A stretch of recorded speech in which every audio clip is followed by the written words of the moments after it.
Hello students, welcome you on GVM YouTube channel. Today I will teach you concept of production, उत्पादन की अवधारणा, परिचय, उत्पादन का अर्थ, उत्पादन की परिभाषाएं तथा उत्पादन के विभिन्न साधन व वर्गीकरण का अध्ययन करेंगे।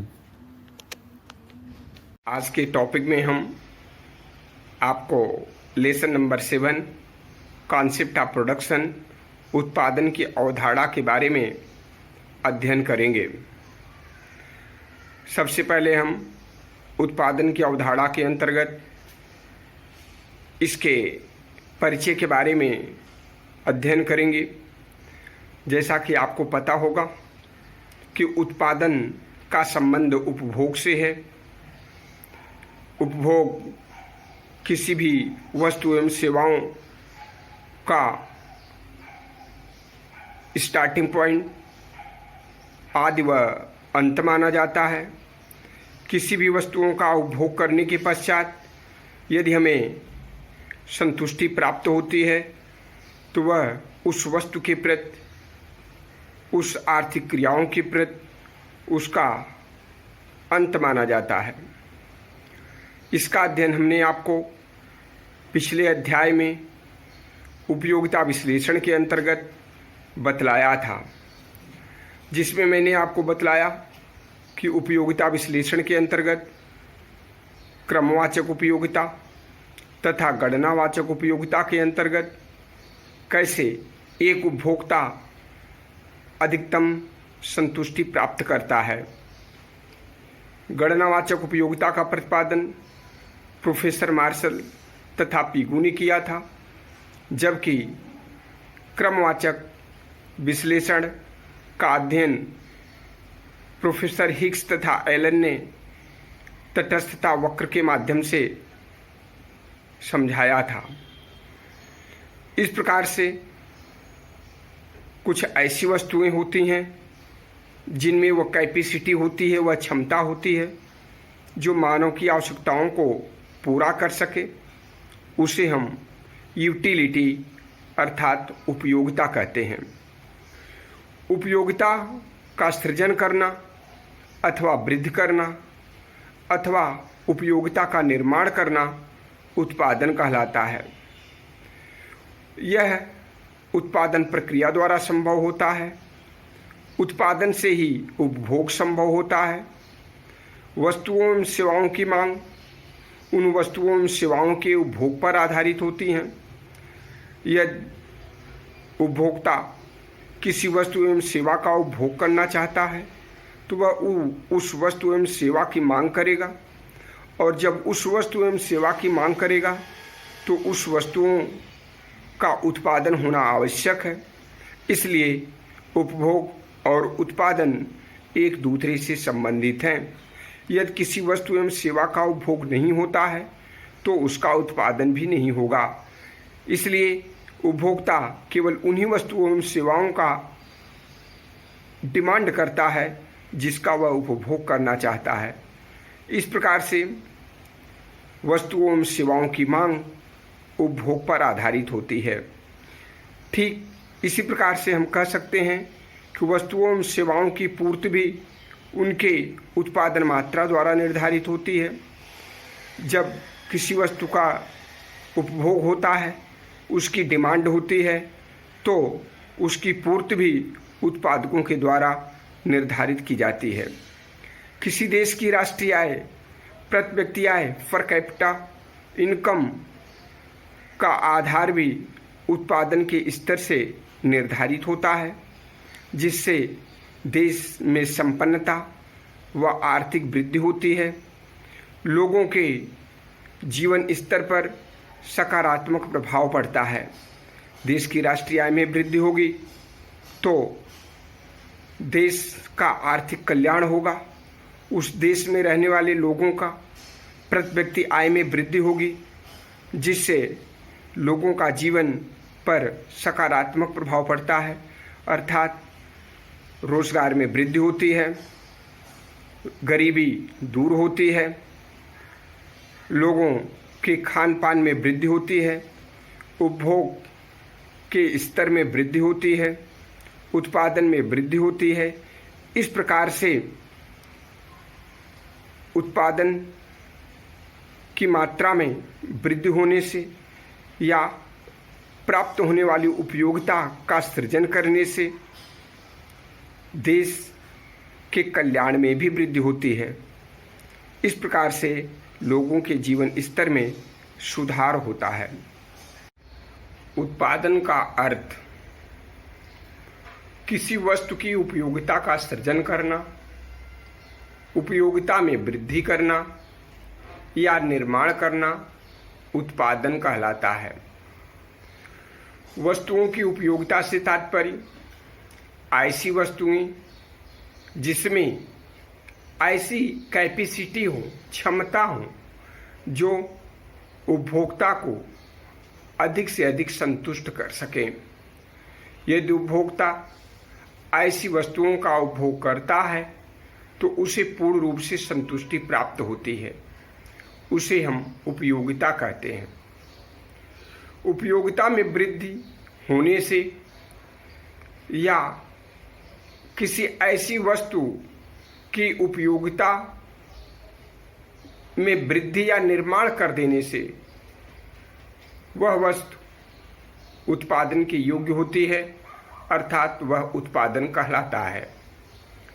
इसके विभिन्न रूप होते हैं, जैसे रूप में परिवर्तन, समय में परिवर्तन, स्थान में परिवर्तन करके किसी वस्तु के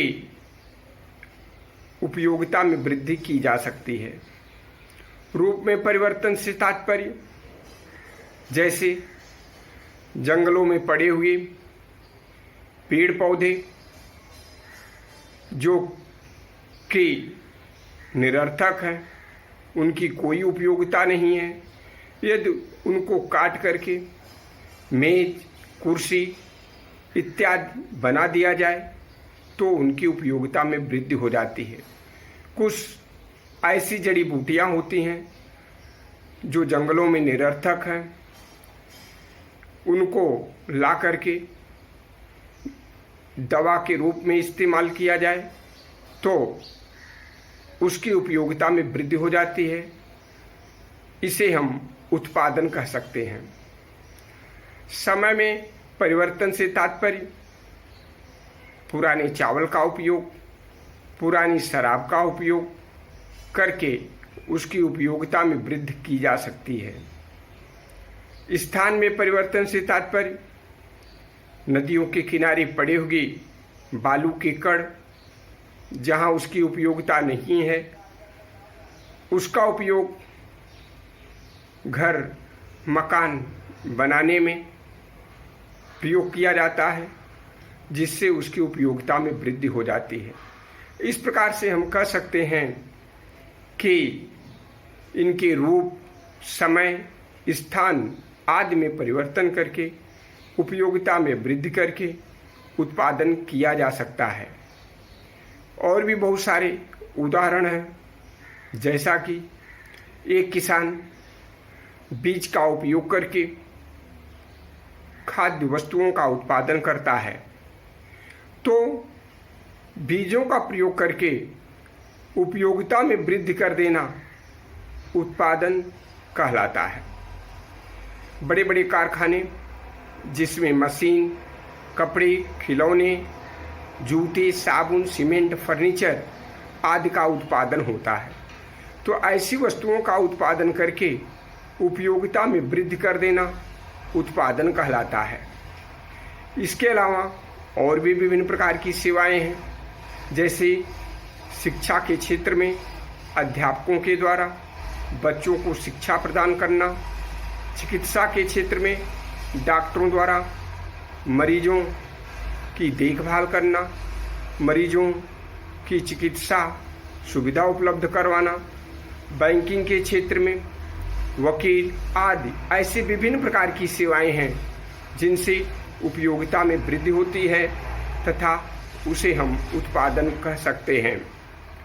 हिसाब किताब रखना, डाक व टेलीफोन संचार सेवाएं, यातायात, माल ढुलाई इत्यादि भी उत्पादन कहे जाते हैं, क्योंकि ऐसी वस्तुएं तथा सेवाएं जो निरर्थक हैं, जिनका उपयोग उस स्थान पर नहीं है, उस जगह पर नहीं है, उसको एक स्थान से दूसरे स्थान पर ले जा कर के उपयोगिता में वृद्धि कर दी जाती है, उसे हम उत्पादन कहते हैं। उत्पादन की परिभाषाएं विभिन्न अर्थशास्त्रियों ने विभिन्न तरीकों से उत्पादन की निम्न परिभाषाएं दी हैं।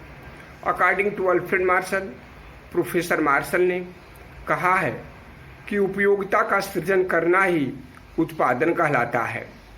फ्रेजर के अनुसार उपयोगिता की पुनः स्थापना करना उत्पादन कहलाता है, अर्थात कोई भी वस्तु या सेवाएं हैं उनकी उपयोगिता में वृद्धि कर देना, उसके रूप रंग को बदल देना उत्पादन कहलाता है।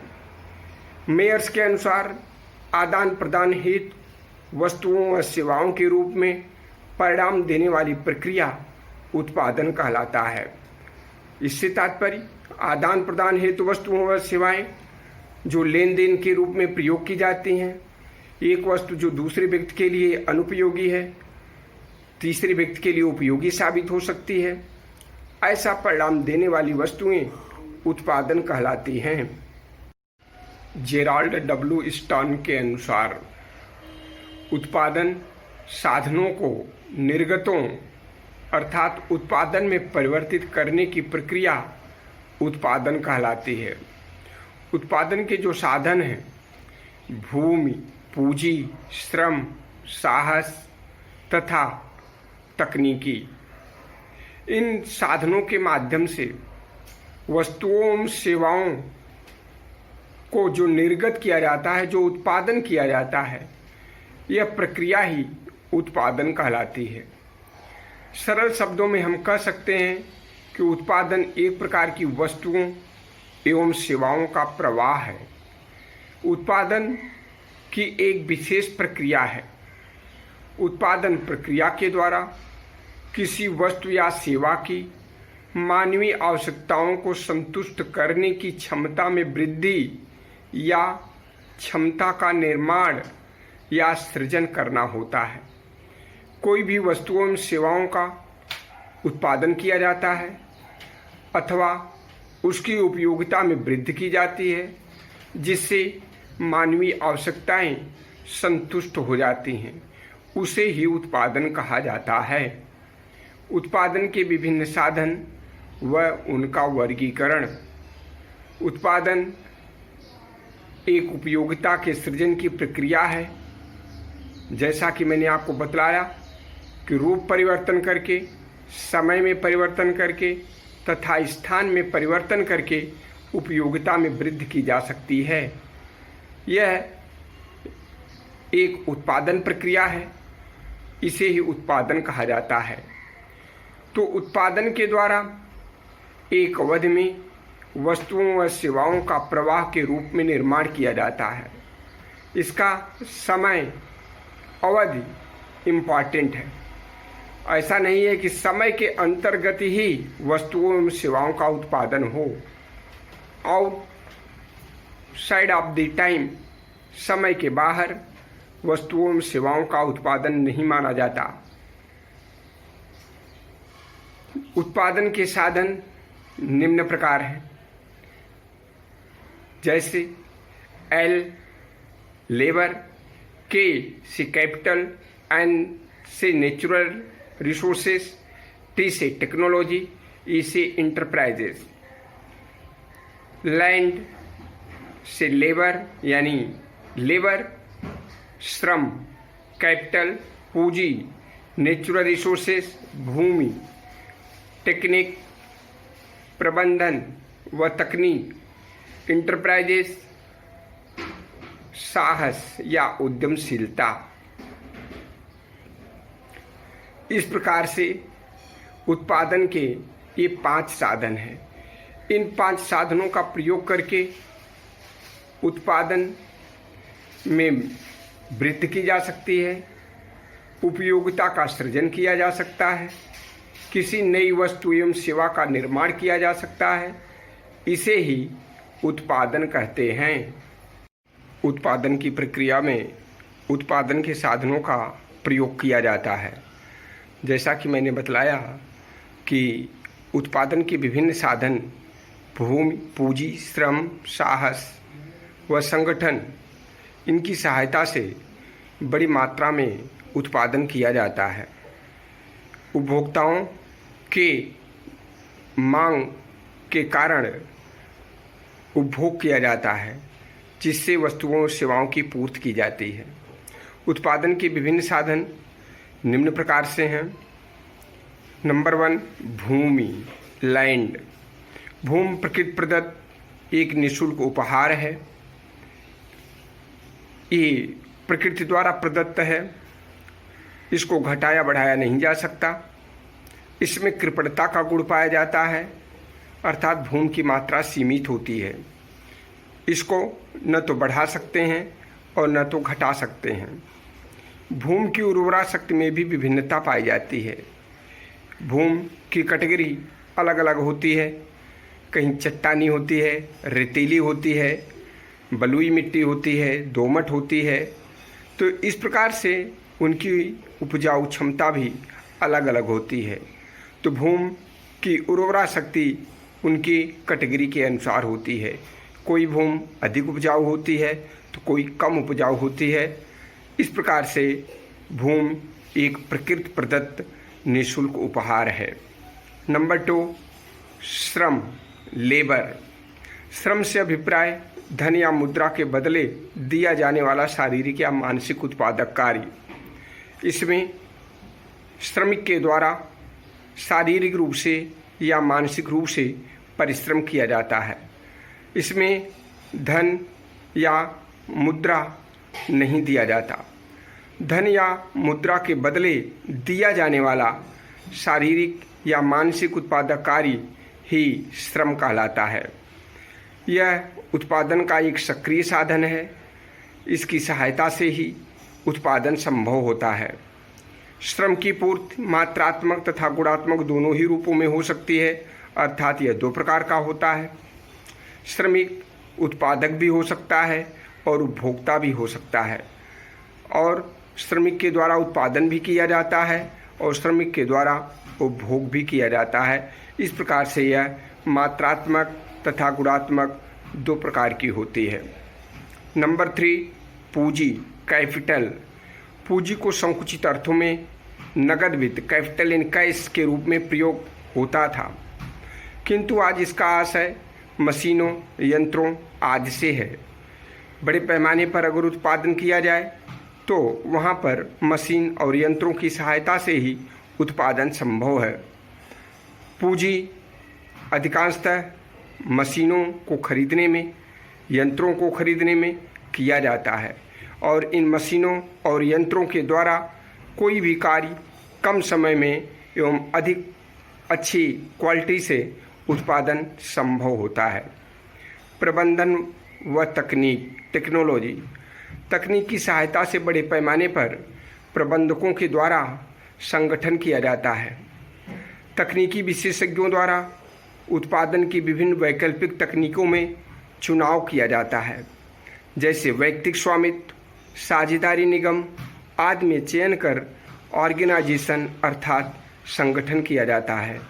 बड़े बड़े तकनीकी विशेषज्ञों के द्वारा जो कुशल कारीगर हैं, प्रबंधक हैं, उनके द्वारा अच्छी से अच्छी टेक्नोलॉजी का प्रयोग करके साझेदारी, स्वामित्व आदि में इसका चयन करके किसी भी प्रकार की बड़ी से बड़ी फैक्ट्री को, कारखाने को संगठित करते हैं, और बिना संगठन के कोई भी कार्य अथवा उत्पादन संभव नहीं होता। साहस या उद्यमशीलता। उत्पादन में जोखिमें व अनिश्चितता वहन करनी पड़ती है। उत्पादन में लाभ भी हो सकता है, हानि भी हो सकता है। तो लाभ हानि समाजवादी अर्थव्यवस्था में एक साहसी व्यक्ति के द्वारा उठाया गया जोखिम कम होता है। समाजवादी अर्थव्यवस्था में साहसी व्यक्ति के द्वारा जो रिस्क जोखिम लिया जाता है उसमें लाभ भी हो सकता है, हानि भी हो सकता है, क्योंकि यह अनिश्चितताओं से युक्त होता है। लाभ अथवा हानि ये उसके उत्पादन क्षमता पर डिपेंड करता है। इसमें किसी भी प्रकार का कोई सरकारी हस्तक्षेप नहीं होता, अर्थात सरकारी हस्तक्षेप नगण्य होता है। एक उद्यमी साहसी व्यक्ति जो है उसमें अपना जो जोखिम लेता है, जो रिस्क लेता है, उसके नुकसान, उसके लाभ से सरकार को किसी भी प्रकार का कोई भी इंटरफियर नहीं होता, अर्थात उसे लाभ भी हो सकता है, हानि भी हो सकता है। वह किसी भी वस्तु एवं सेवा का मूल्य अपने अनुसार डिसाइड करता है। इस प्रकार से उत्पादन करने के लिए उत्पादन के जो साधन है इन सब का प्रयोग होता है। किसी भी साधनों के अभाव में उत्पादन पर्याप्त रूप से संभव नहीं हो सकता। इसलिए उत्पादन के लिए ये पांचों ही साधन बहुत ही आवश्यक हैं।